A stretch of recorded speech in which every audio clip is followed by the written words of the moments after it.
청량에서 처음으로 코로나19 확진자가 나온 지 8일 만에 두 번째 확진자가 발생했습니다. 네팔 국적 20대 여성으로 발열 증세를 보인 뒤 2일 확진 판정을 받았습니다. 8월 충남 지역 코로나19 환자 수가 역대 최고치에 달하는 149명으로 집계됐습니다. 감염 경로를 알 수 없는 깜깜이 환자와 집단 감염 사례도 늘고 있는 것으로 나타났습니다. 중국산 마스크를 KF 인증을 받은 것처럼 속여 판 업체들이 경찰에 적발됐습니다. 충남과 서울 등의 온라인 쇼핑몰을 차린 뒤 KF94와 효과가 동일하다고 광고했습니다. 코로나19로 지역 경제가 위기를 맞고 있는 가운데 당진시가 극복 방안으로 당진형 뉴딜 정책을 추진합니다. 김홍장 당진시장을 화상으로 연결해 자세한 내용 들어봅니다.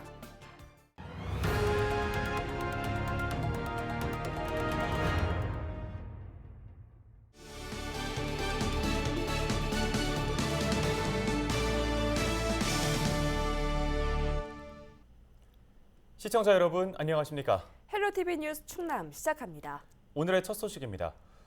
2일 오후 3시 기준 청량과 공주, 천안에서 코로나19 확진자가 각각 추가로 발생했습니다. 청량 2번 확진자는 네팔 국적의 20대 여성으로 발열 등 증세를 보여 청량군 보건의료원을 방문해 검사한 결과 2일 양성 판정을 받았습니다. 이 여성은 비봉면의 한 기업에서 근무하는 것으로 알려졌으며 감염 경로는 아직 확인되지 않았습니다. 공주에서는 광복절 집회 참석자와 접촉한 한 명이 추가 확진됐습니다.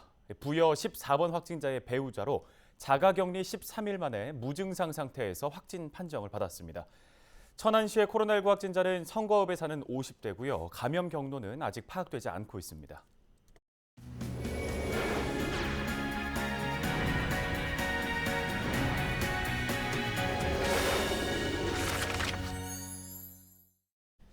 이 충남 지역 코로나19 확산세가 심상치가 않습니다. 8월 환자 수가 코로나19 발생 이후 최고치를 기록했는데요. 자세한 내용 보도국 취재기자 연결해 알아봅니다.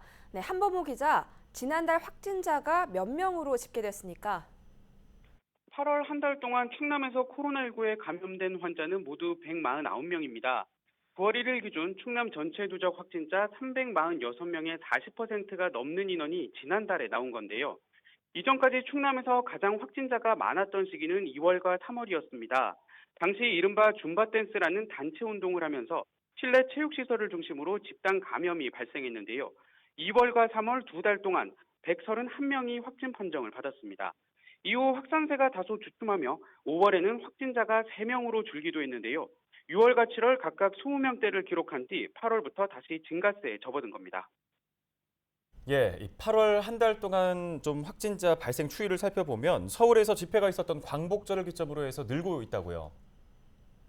네, 그렇습니다. 8월 확진자 149명 중 8월 14일 이전에 확진 판정을 받은 환자는 12명에 불과했습니다. 나머지 137명은 8월 15일 광복절 이후에 발생한 겁니다. 또 8월부터는 코로나19가 충남 전역으로 확산하는 특징을 보이고 있습니다. 후기에는 줌바댄스 집단 감염이 일어난 천안과 아산 지역의 확진자가 집중됐는데요. 9월 1일 기준으로 보면 예산을 제외한 모든 지역에서 확진자가 나온 상황입니다. 청양의 경우 지난달 25일 첫 번째 확진자가 발생했습니다. 지역별로는 천안이 199명으로 가장 많고 아산 40명, 서산 21명, 부여 15명, 당진 13명 순입니다. 네, 확산세를 막기 위해서는 무엇보다 감염 경로 파악이 중요할 것 같은데 최근에는 이 경로를 파악하기 힘든 환자들이 늘고 있다고요? 네, 8월 마지막 2주 동안 발생한 확진자를 보면 감염 경로를 알 수 없는 비율이 4명 중 1명꼴인 것으로 나타났습니다. 이에 더해 집단 감염 사례도 늘고 있습니다. 9월 1일 기준 순천향대 천안병원과 광화문 집회, 사랑제일교회, 동산교회 관련 확진자가 모두 60명에 달합니다. 충남도는 확산 방지를 위한 대책을 강도 높게 추진하고 있습니다. 당초 지난달까지였던 도내 방문 판매업소 700여 곳에 대한 집합 금지를 이번 달에도 이어갑니다. 2일에는 사찰 500여 곳을 대상으로 음력 7월 보름인 백중날 법회 집행 여부 등을 점검했습니다. 잘 알겠습니다. 우리 지역의 코로나19 확산 관련 소식 여기까지 듣도록 하겠습니다. 지금까지 보도국 한범호 기자였습니다.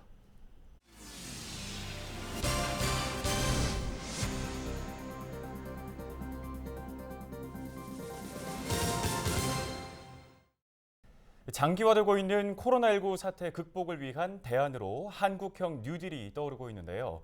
충남에서는 당진시가 선제적인 대응에 나섰습니다. 당진형 뉴딜 정책을 수립하고 2025년까지 1조 원이 넘는 사업비를 투자하기로 했는데요. 김홍장 당진시장과 함께 자세한 이야기 나눠보겠습니다. 네, 시장님 안녕하십니까? 네, 안녕하세요. 반갑습니다. 당진시장 김홍장입니다. 네, 정부의 한국판 뉴딜 계획에 발맞춰 최근 당진시도 뉴딜 정책 수립에 나섰습니다. 이 당진형 뉴딜 정책을 도입하게 된 이유가 있을까요? 네, 정부가 뉴딜 정책을 펼친 것은 탈석탄 또 탄소 중립을 통해서 지속 가능한 국가를 만들기 위한 선언이라고 생각되어집니다.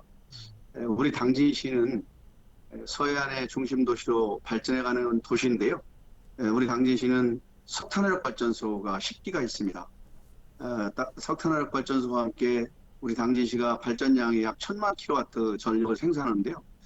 특히 석탄화력 발전소에서 약 600만 킬로와트의 전력을 생산하고 신재생에너지 전력 생산은 0.3%에 불과합니다. 우리 시의 전력 자립도가 약 한 420%에 달하는데요. 이에 따라서 또 철강 클러스터를 형성하고 있어서 석탄을 많이 소진하는 도시입니다.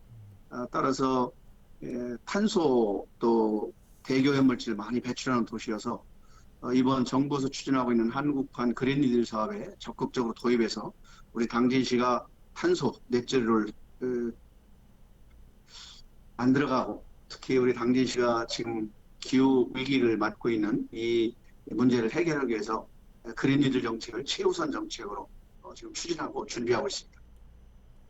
네, 조금 전에도 말씀을 주시긴 했습니다만 이 당진형 뉴딜 정책으로 또 그린 뉴딜 말고도 어떤 사업들이 있는지 궁금하고요. 가장 대표되는 사업이라고 하면 뭐가 있을지 설명도 좀 해주시죠. 네, 방금 전에 말씀을 주셨는데요. 우리 당진시에서 지금 그린 뉴딜 사업 관련해서 약 30개 선도 과제를 구성해서 선도 과제 중에서 5개를 중점 사업으로 추진하고 있습니다. 이 5가지는 우선 첫 번째로 아리백 산업단지를 조성하고 또 지역 에너지 사업 전환을 하고 스마트 그린 도시를 조성하고 무상교통 시행과 버스 공영제를 추진하고 당진형 뉴딜 사회적 경제 조직을 육성 이런 5가지 사업을 우선 과제로 설정하고 이 사업을 추진하는데요. 이 중에서 그린 뉴딜 1호로 아리백 산업단지를 지금 추진하겠다고 발표를 했습니다. 우리 당진시에 시유지가 약 14만 평 있는데 이곳에 아리백 산업단지인데 이 아리백 산업단지는 100% 신재생 에너지를 사용하는 산업단지입니다. 우리나라는 아직 LG화학에서 선언했고 나머지 기업들은 선언한 기업이 없는데 글로벌 기업들이 약 한 240개 기업이 아리백을 선언했습니다. 그리고 이 운동에 지금 여러 글로벌 기업들이 참여하고 있는데 우리 당진시에서 이곳에 우선 아리백 산업단지를 조성해서 신재생을 통한 100% 생산하는 그런 산업단지를 지금 계획하고 추진 중에 있습니다. 2025년까지 약 1조 1,300억이 투자되는데요. 이 대형 프로젝트를 하기 위해서는 다양한 주체들이 서로 소통하면서 유기적으로 협력해야만 이 사업을 성공시킬 수 있다 이렇게 보여집니다. 네, 그렇다면 당진형 뉴딜 정책 사업의 구체적인 추진 일정 등 앞으로의 계획은 어떻게 됩니까? 현재 정부의 그린 뉴딜이나 당진의 그린 뉴딜 성공을 위해서는 무엇보다도 아주 구체적인 계획이 필요하고 또 따라서 다양한 주체들이 협력을 요하는데요. 특히 시민들이 참여가 무엇보다 중요하다고 생각합니다. 그래서 우리 시에서는 이 부서별 뉴딜 대형 사업을 발굴하고 이런 사업들을 하기 위해서 다양한 주체들이 지금 협의하고 논의하고 있는데요. 이제 국가가 지금 하고 있는 공모 사업에 대해서 적극적으로 참여하기 위해서 다양한 노력들을 펼치고 있습니다. 특히 당진형 뉴딜 사업들이 신속하게 또 속도감 있게 하기 위해서 우리 전 부서가 협력해서 추진하고 있는데요. 특히 우리 시가 지금 지속가능 발전 이행 목표를 우리 시의 최상위 정책 기조 놓고 전 부서가 협력을 통해서 시민사회 전문가, 기업이 참여해서 지속가능한 도시, 지속가능한 산업을 만들어가기 위해서 최선의 행정력을 동원하고 있습니다. 예, 잘 알겠습니다. 포스트 코로나 시대를 대비해서 한국형 뉴딜과 함께 발맞춰 나갈 당진 씨의 계획 기대를 해보겠습니다. 이제 끝으로 방송을 보고 계실 시민분들께도 한 말씀 좀 전해주시죠. 네, LG 헬로비전 시청자 여러분, 그리고 당진 시민 여러분, 코로나19로 또 전국에서 또 우리 당진에서 많은 확진자들이 지금 발생하고 있습니다. 전 국민들이 굉장히 불안해하고 걱정하고 있는데요. 또 힘든 시기를 보내고 있으리라고 생각되어집니다. 사회적 거리두기 2단계를 지금 격상해서 지금 추진하고 있는데 우리 시청자 여러분, 또 시민 여러분 힘들고 어렵더라도 이 어려움을 함께 극복했으면 좋겠습니다. 하루속히 이 코로나19 사태를 종식해서 정상적인 생활을 할 수 있도록 저희 시에서도 정부가 추진하는 여러 가지 정책들을 적극 수용하면서 시민들과 함께 잘 극복해 나가도록 하겠습니다. 어려운 시기를 잘 극복하면 좋은 일이 있습니다. 저녁이 있으면 아침이 있고 또 어둠이 있으면 밝음이 있듯이 이 어려운 시기를 함께 극복해서 아름답고 좋은 세상 함께 만들어가길 바라겠습니다. 감사합니다. 네, 감사합니다. 오늘 말씀은 여기까지 듣겠습니다. 지금까지 김홍장 당진시장과 함께 이야기 나눠봤습니다.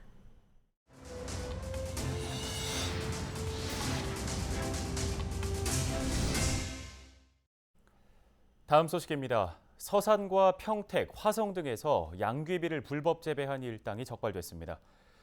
평택 해양경찰서는 자신의 텃밭에 양귀비를 불법 재배한 85살 A씨 등 10명을 마약류 관리에 관한 법률 위반 혐의로 검찰에 송치하고 7명은 계도 후 훈방 조치했다고 밝혔습니다. 이들은 양귀비가 관절염 등의 통증 완화에 효능이 있다고 믿고 텃밭과 비닐하우스에서 불법 재배한 것으로 전해졌습니다. 양귀비나 대마 등 마약의 원료가 되는 식물을 재배하거나 소지, 매매하는 경우에는 5년 이하의 징역이나 5천만 원 이하의 벌금에 처해질 수 있습니다. 충남도 내 산란계 농장에 대한 잔류농약 검사 결과 모든 농가가 적합 판정을 받았습니다. 충남도 동물위생시험소는 닭 진드기 발생이 증가하는 여름철을 맞아 도내 산란계 농장 125곳을 대상으로 잔류농약 검사를 진행한 결과 모두 적합 판정을 받았다고 밝혔습니다. 검사 항목은 2017년 달걀 파동 당시 문제가 됐던 비펜트린 등을 포함한 살충제 34종류입니다. 도 동물위생시험소는 안전성 검증을 위해 마트 등에서 판매하는 달걀을 무작위로 수거해 검사를 실시할 계획입니다.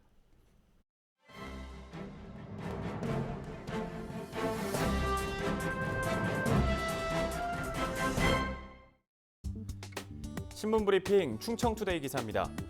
수도권 전력 공급을 위한 배후지라는 오명을 안고 있는 충남에서 석탄 화력 발전 세율 인상과 송전선로 관련 법령 개정을 위한 지역 연대가 추진된다는 소식입니다.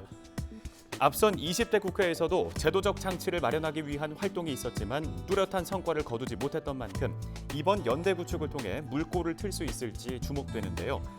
연대가 예상되는 지역은 충남과 인천, 강원, 전남과 경남 등 석탄 발전이 위치한 광역자치단체와 10개 시군입니다. 먼저 석탄 발전 지역자원 시설세 인상의 필요성이 제기된 이유는 다른 발전원에 비해 표준 세율이 낮아서 과세 형평성을 저해한다는 점입니다. 석탄 발전 세율은 현행 1kW당 0.3원인데 단위당 1원인 원자력, 2원인 수력과 비교하면 최대 7배에 달하는 차이가 납니다. 특히 지역에 끼치는 영향을 비교했을 때 환경 오염 등으로 연간 7조 원 규모의 사회적 비용을 발생시키고 있음에도 불구하고 턱없이 낮은 세율을 유지하고 있기 때문에 비판이 지속돼 온 거죠. 한편 도에서는 각지에서 갈등이 야기된 고압 송전선로 관련 제도 개선을 위한 연대 구축도 추진되고 있습니다. 도내 전체를 놓고 보면 송전선로 지중화율은 1.3%에 불과하고 서울과 비교했을 때는 무려 70배 가까이 차이가 납니다. 송전선로 지중화 사업은 공익적 목적을 위해 요청할 경우 지자체와 한전이 절반씩 사업비를 부담하고 있는데요. 재정 여건이 열악한 지자체에서는 선뜻 사업을 추진하기에 어려운 실정입니다. 이런 상황을 고려한 전기사업법 개정안 등의 법안들도 지난 20대 국회에서 발의가 됐지만 계류된 채 결국 막을 내렸습니다. 도는 이와 관련해 지중화 시 비용 부담에 대한 규정 제도화와 함께 그동안 보상, 지원 범위에 들지 않았던 154kV 선로를 포함시키고 주변 지역 연구에 대한 국가 책무 조항 신설 등을 추진하겠다는 입장입니다. 지금까지 신문 브리핑이었습니다.